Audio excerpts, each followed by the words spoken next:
Good evening. The word of the day is teacher. Don't worry, Dad will be back Thursday. You won't be stuck with me and my rambling for too long. To those of you who aren't teachers or don't know a teacher or aren't currently in the school system, today's National Teacher Appreciation Day. To my fellow teachers, happy National Teacher Appreciation Day. Hope you had a great day.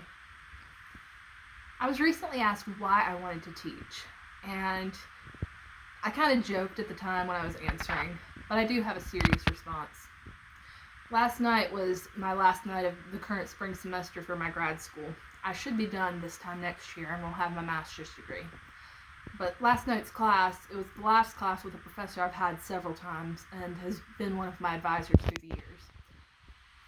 At the end of each class, she always reads a book called Thank You Mr Falker, and she usually tells a story.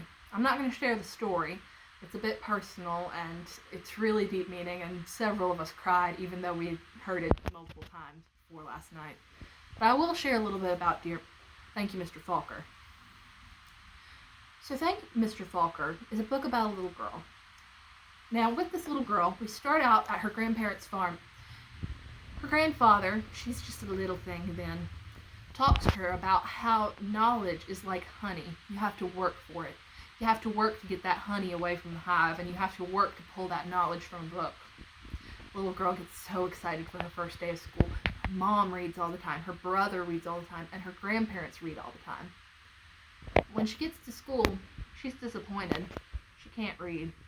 Her classmates go above and beyond, and if you've ever heard of the old saying, the bluebirds and the eagles, she was a bluebird, or even yet a sparrow. Her classmates soared above her reading with chapter novels, and she was back there with a pre-primer. This continued. She knew she was not capable of reading. The other kids knew she was not capable of reading.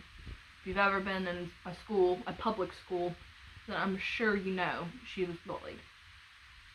Eventually, her grandparents died, and she felt like her whole world had ended. Her one bright spot was gone. And then her mom packed him up and moved him to California, away from her grandparents' farm. And she felt like she was losing a piece of herself, because even though her grandparents weren't there, she found a love for reading, even though she couldn't read, and found a love for family on that farm. When she got to California, she was hopeful, though.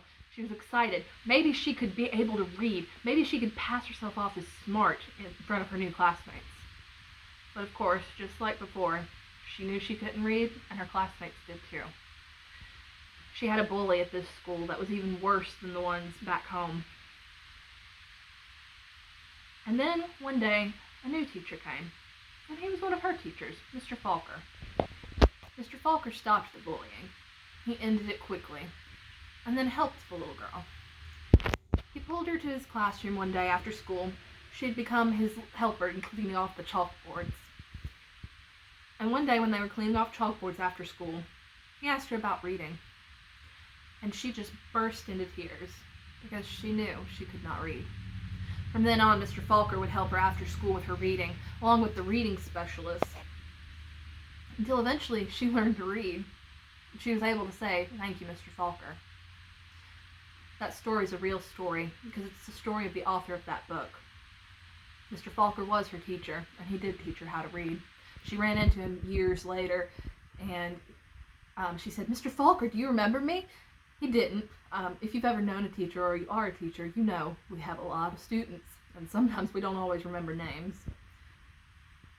She talked about herself and what he'd done to help her, and he said, "Oh, I do remember you. We had some good times. How are you doing now?" And she said, "Well, I'm a children's book author. That's why I teach." If you don't have a copy of the book and you feel like that's something you'd like, go get one or go borrow one from the library, because that's why I teach. I teach for those big moments of, I can read now. I can understand those light bulb moments. That was my initial thought when I first started teaching. Yes, I want to get those light bulb moments with my kids.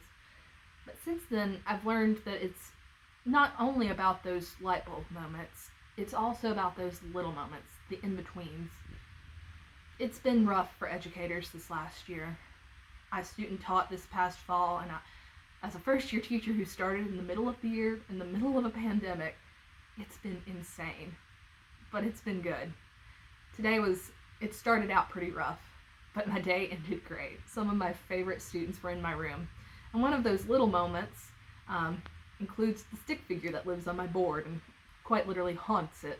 I'm not allowed to erase it. It gets redrawn every time. It got joined by a blobfish and a Kool-Aid Man smiley face today at lunchtime. It's those moments that we live for as teachers, and I look forward to the day when I have a former student come up to me and share those stories.